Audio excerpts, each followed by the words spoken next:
মূর্ধন্য এখানে মূর্ধন্য এবং ক্ষীয় এই বর্ণগুলোর পরে সবসময় হবে কি আমাদের মূর্ধন্য হবে। কেমন হবে একটু খেয়াল করি। এই যে তৃণ, এই তৃণ কি ত প্লাস র প্লাস মূর্ধন্য, এই র এর পরে কিন্তু আমাদের মূর্ধন্য হয়েছে। তাহলে আমরা দেখছি রি র র এর পরে সবসময় আমাদের কি হবে মূর্ধন্য। আবার এই যে বরণ, এই র এর পরে আসছে মূর্ধন্য। শ্রেণী, আমরা যে শ্রেণী মানে বর্তমান করে থাকি, এই শ্রেণী এই রি কারের এই র ফলের পরে কিন্তু আমরা এখানে কি দিচ্ছি মূর্ধন্য দিচ্ছি। আবার এখানে কর্ণ, এই রেফ হচ্ছে এরপরে মূর্ধন্য। শোষণ মূর্ধন্য এরপরে মূর্ধন্য। খনিক ক্ষণ। আচ্ছা এখানে কোন কোন বর্ণ আছে এখানে ক প্লাস মূর্ধন্য, এই মূর্ধন্যের পরেও হচ্ছে আমাদের মূর্ধন্য।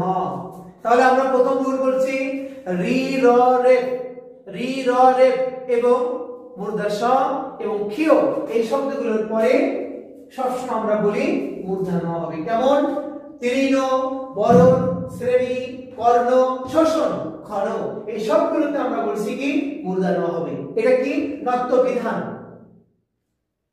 এটা কি নত্য বিধান। ঠিক এই একই নিয়ম আমরা খেয়াল করি সত্য বিধানে।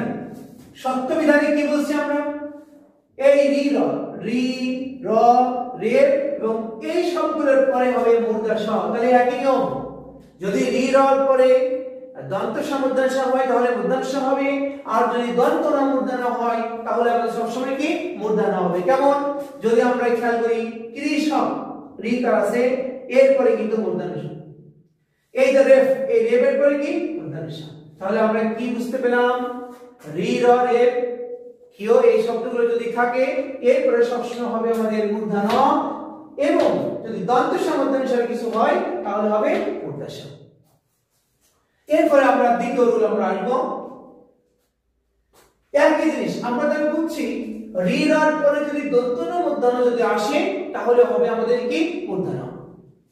এরপরে রুল রি র রেফ র ফলা মূর্ধন্য, এই বর্ণগুলোর পরে যদি মূর্ধন্য দন্ত না হয়ে স্বরবর্ণ আসে, ক বর্গ মানে কি ক বর্গ মানে কি ক খ গ ঘ এই যে ক বর্গ, আর প বর্গ মানে কি প ফ ব ভ।